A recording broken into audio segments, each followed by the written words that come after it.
Welcome to my kitchen. Although I will never be known for my culinary skills, once a year I do like to break out my bread baking bowl and mix up some wonderful, delicious Christmas bread.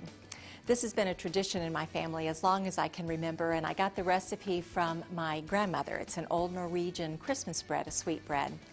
So recently I was mixing up all the different ingredients and putting them in the bowl and kneading it and setting it aside to rise. I walked by it and it looked a little funny to me, but I thought, well, it's fine, I'm busy. So when I got ready to put it into the pans to go into the oven, it still had not risen very much. And I thought, oh, it still looks a little funny, but I'll go ahead with it. I thought the nice warm oven will take care of it. So into the oven it went, and 35 minutes later I took it out, and it was still flat as a pancake. I had actually made flatbread before it was trendy. And I thought, what in the world happened? And then I heard my grandmother's voice in my head saying, Barbara, did you remember the yeast? Oh no, how could I have forgotten such a key ingredient? Has this ever happened to you?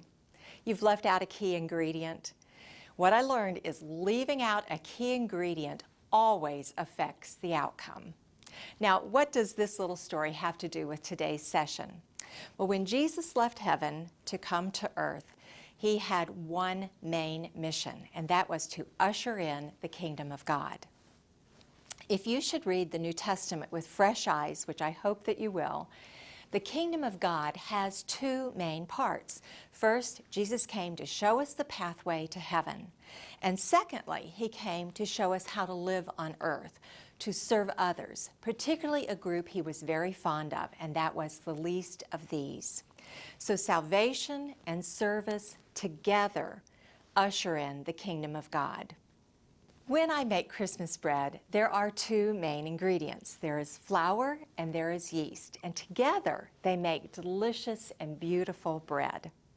But if I leave out the yeast, I still get bread, but it's not very appealing. Leaving out a key ingredient always affects the outcome. So when we add service, which is the yeast of the full gospel, to salvation, then we as the church rise to usher in the kingdom of God. Now I have a question for you. If you are a teacher and you were going to give a grade to the church on how well they're doing with ushering in the kingdom of God, that second part, serving others, what kind of a grade would you give to the church? A recent Gallup poll has shown us that 90% of regular church members do not serve others. And what's really astounding is that half say they never will. Now, I don't know about you, but I think that means about 10% of regular church members are actually following the command to serve others. I think that's a big fat F in anybody's book, even if you're grading on the scale. Are you like me? I wonder why. Why aren't the people of faith doing what Jesus commanded? Why aren't they engaging in service to the least of these? Well, maybe a story from the Poverty and Justice Bible will shed some insight on this. Not long ago, a Christian leader bumped into an inventor of one of those popular courses that introduce people to the Christian faith. So, what's your course about? Asked the Christian leader. Oh, it's about the basics of the Christian faith. That's what it's all about, came the reply.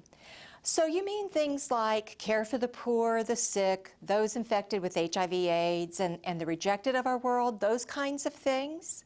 Oh, no, came the reply. Not those, just the basics.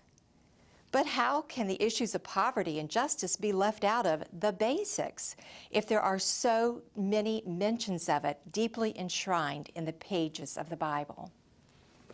Maybe that leader knew something that the church has forgotten. Poverty and justice have always been on God's heart. May God guide you this week as you make your faith matter.